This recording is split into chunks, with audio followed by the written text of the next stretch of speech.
Have we seen too much of Kingdom Hearts 3 is a question that a lot of people have been asking ever since the Winnie the Pooh trailer last year, and this is a huge concern that I've been having with the way that Square Enix and Disney have decided to handle Kingdom Hearts 3 since, of course, E3 2015, when it was revealed by Tetsuya Nomura that Sora would still be the hero of the Kingdom Hearts series beyond the Dark Seeker saga.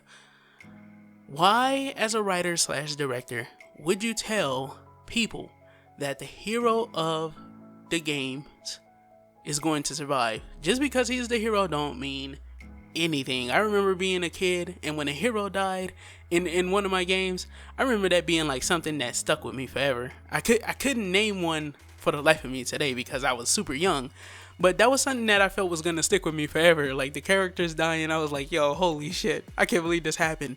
And with the ending of a saga, with the stakes that are, of course, being at a new level in Kingdom Hearts 3, I had to find a way to say it. With the stakes being at a new level within Kingdom Hearts 3, potentially the strongest Keyblade master of all time, as described within Dream Drop Distance, Master Xehanort, the man, the myth, the meme, the legend himself, is going to be taking up the mantle as the main villain of the game this time around.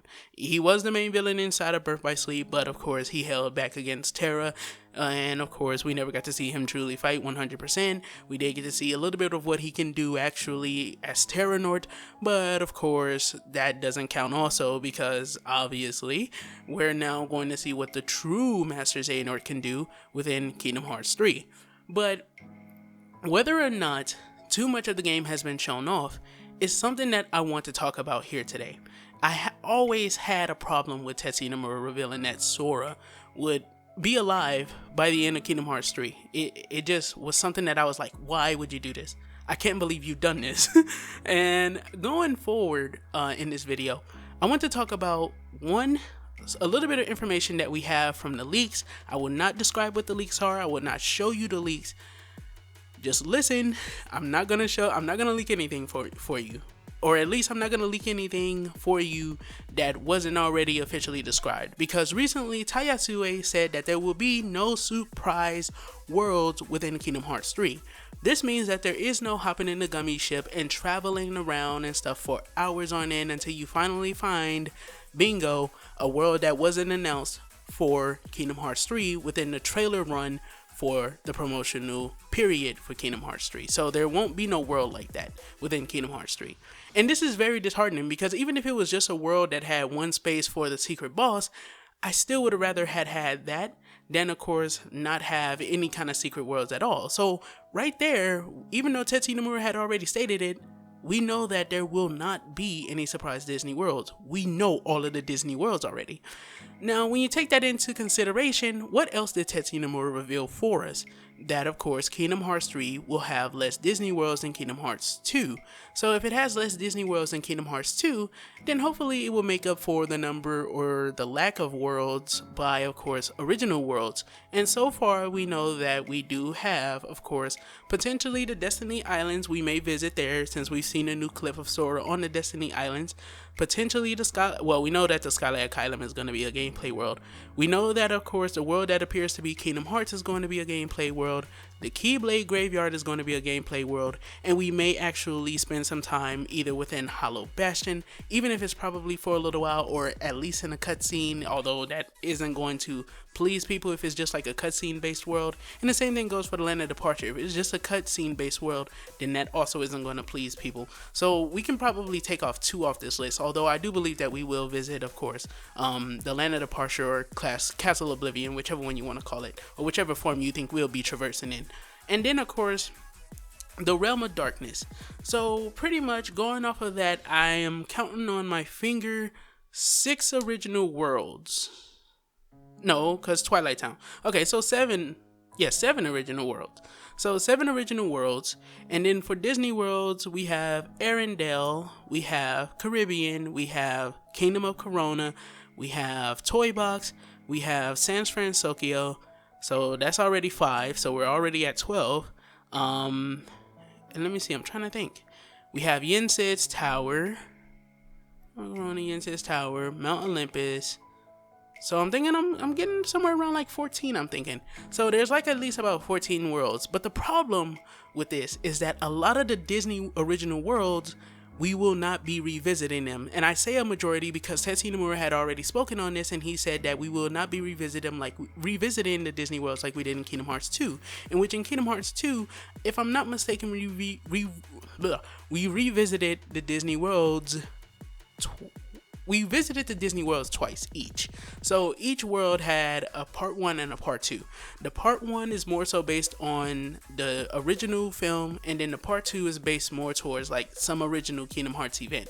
So let me take The Lion King and Mulan, for example.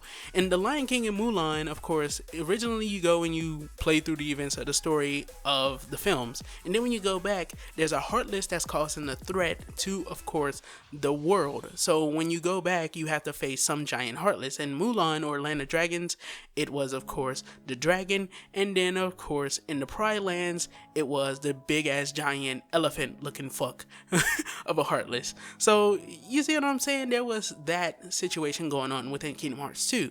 We know from Tetsuya Nomura, at least for majority of the Disney worlds, we will not be revisiting these worlds for an original spin on said worlds. So this means let's deduct now from the Disney worlds that we have worlds that will be following their original plot. We know that Mount Olympus will be following its original plot. We know that the Caribbean will be using Pirates of the Caribbean 2 and 3 to pretty much build a more so kind of tie-in plot between the two worlds. I think to get rid of that for the next saga. So pretty much they won't have a reason to go back to Pirates within the next saga. We know Frozen will definitely be following in its original movie to a T. We know that Tangled looks like it will be following its original movie to a T, outside of the events with like Marluxia. So Marluxia probably getting involved and trying to see if, of course, I forgot her name, Rapunzel is probably one of the new 7 princesses of heart will probably be in there. And then, of course, let's see, what other world am I thinking of?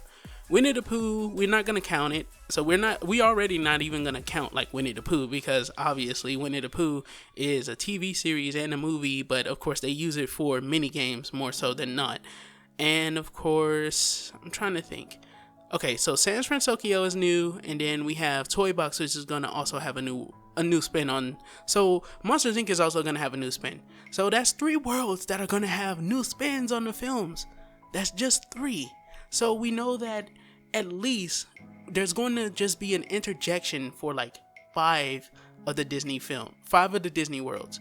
There's just going to be an interjection, meaning that Sora, Donald, and Goofy are just going to be interjected into the original plot of the films, meaning that certain things will be spun a certain way for that Kingdom Hearts effect, which is what I'm talking about when I say Marluxia and Larxene looking for the new 7 princesses of heart. And the same can be said for Luxord looking for the black box within, of course, the Caribbean world. Now, whether or not these are all revisits is something that we don't know. However, we do know that Larxene is talking about Elsa for some reason while she's going through the events of the film. Because at the end of the film, we know that Elsa returned to, in fact, become the queen of Arendelle. So with that being the case, obviously she's talking about while the events of the film are occurring, that she could be one of the 7 princesses of heart, although she could fall to darkness, and that's something that Larxene finds fascinating. But you see what I'm saying here? If we know that, of course, then that's a little bothersome to me personally, because as Tai Yasue stated, there won't be any surprise Disney worlds. And then when you take into context of the original worlds, then the original worlds, it kind of gets even worse. And I say that because we know that something is going to happen between Vanitas, Ventus, Aqua in the Land of Departure. Something is going to happen between, obviously, of course, Terra Nort and the Lingering Will within the Keyblade Graveyard. We've known since before 2015, like 2014, that darkness shall prevail and light expires. That seems to also be true. We know that, of course, Sora is apparently going to visit Kingdom Hearts and meet a Charity, and that Charity is probably going to tell him how to revive hearts that have been lost to the darkness.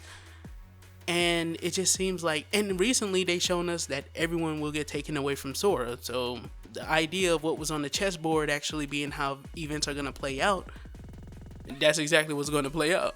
The Skyla at Kylam parts is definitely interesting, as we don't get to see too much of that. We just know that it was once a stronghold for Keyblade wielders. Skyla at Kylam, the stairway to heaven. So of course, man, I love Kingdom Hearts. I definitely believe I'm gonna love Kingdom Hearts 3. But what concerns me is that, and this is weird for me personally, because for years I said that I wanted to see trailers that were like those Dream Drop Distance trailers, in which we get like these little snippets of the plots and stuff of the worlds. Now with Dream Drop Distance, it was a far worse case, because all of those worlds wound up being based on their films. I guess they just couldn't be fucked. They just couldn't give a damn to give like an original plot to some of the films. But of course, obviously, when it comes to the case of Kingdom Hearts 3, Kingdom Hearts 3 is a game that we've waited a long time for. For some people, it's been 12 years. For me personally, it's been upwards of 9 years. And of course, it's a game that people have waited a long time for. It didn't need to be announced because we knew that there was going to be a continuation to the saga. All you have to do to find that out is play Birth by Sleep. And of course, obviously, Dream Drop Distance even reveals it. And in 2006, Tetsuya Nomura himself said, yes, there will be a Kingdom Hearts 3. He's just not in a position to work on it at the time, so it's not even planned out perfectly. Although, of course, things will go forward with a third installment, as well as some side games as well. So, yes, Kingdom Hearts 3 in its existence was something that was confirmed back in 2006. But when it comes to, of course, my concerns for Kingdom Hearts 3, I have to say I align myself with the people that are concerned about, of course, being shown too much. I know a lot of people want to chalk it up to Kingdom Hearts as a series that has a lot of curveballs thrown at you, but those curveballs can only do so much when we already know where the baseline of the narrative is going to go. The baseline of the narrative is going to go towards Sora and Master Xehanort having a final clash that resolves the issues that Master Xehanort has been causing over the past 11 to 12 years. This is something that, of course, I keep on moving the mic. This is something that, of course, bothers me, because even though Master Xehanort is one of my favorite characters, a good villain and a damn good villain and a good protagonist can only carry the game so much. So what I'm saying essentially is that just because I love Sora, just because I love Master Xehanort, that doesn't mean that just simply having them and going on a new adventure in which Sora finally fights my favorite villain within the series doesn't mean that, of course, it's going to make the game have any more surprises. Of course, we still have to find out how Master Xehanort will be defeated, whether or not he's the reason why there's a Darkling on the case of the game, and all kinds of stuff like that is still there.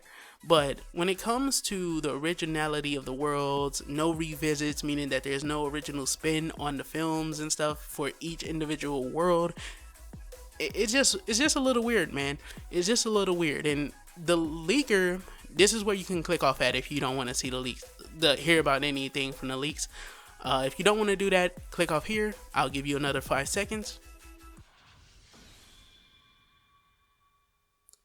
So pretty much the leaker confirmed that his time frame for when he beat the game was about 30 something hours. This is a little different. This is a little far off, and he played it on proud mode, so this is a little far off from, of course, what we were thinking about, like the 40 hours. Also, we was thinking that, like, of course, the difficulty was going to be very high. He also expressed that the difficulty of the game isn't that high, and the ending of the game does have some good. It has a lot of good, but it definitely has a huge hit at the end that apparently was bad to him. Now, of course, I don't know how he would criticize certain things, and this is why you should definitely wait to play the game yourself to go off of this, but I wouldn't go off of his criticisms because he doesn't want to spoil anything. I wouldn't go off of his criticisms because he can't support, like, the claim that he made. So we don't know, of course, if this is something that personally bothers him from how he likes his stories, or something that is objectively bad within Kingdom Hearts 3. So that's something to always keep in mind, even though I did use that as a part of my information within this video. So I'm going to go ahead and get the hell up out of here. This has been your boy Mazia. Don't forget to do a little A-class gaming and everything you do. Don't forget to keep it A-class. As of today, we have 24 days to freaking go until Kingdom Hearts 3 is released. So thank you guys for tuning into this video. I hope you understand that I wasn't trying to talk down on Kingdom Hearts, but rather express some concern, meaning that hopefully I'm hoping that we'll get like some expansions for Kingdom Hearts 3, so that way there will be some surprises and stuff like that, especially if they want to show off stuff like after characters returned, what did they go off and do, some characters passed like Lee and Isa. I want to know what the fuck happened between their friendship before Roxas was even a thing. I have to know that shit. It's just one of the stories that I genuinely want to fucking know. But Kairi, her training and stuff like that, and of course what she may wind up doing. Did she go on an adventure of her own? Is she now traveling with Donald and Goofy at the end of Kingdom Hearts 3, which I think would be fucking sick, since Sora definitely can stand on his own too now. I feel like it's time for the series to get rid of them. Even though they're supposed to stand in as like the guard and mage and stuff like that as helpers to Sora, it's like at this point, if Sora can defeat the strongest Keyblade wielder of all time, I'm saying air quotes because the Dream Drop Distance states that, then I don't think he needs Donald and Goofy anymore for anything else.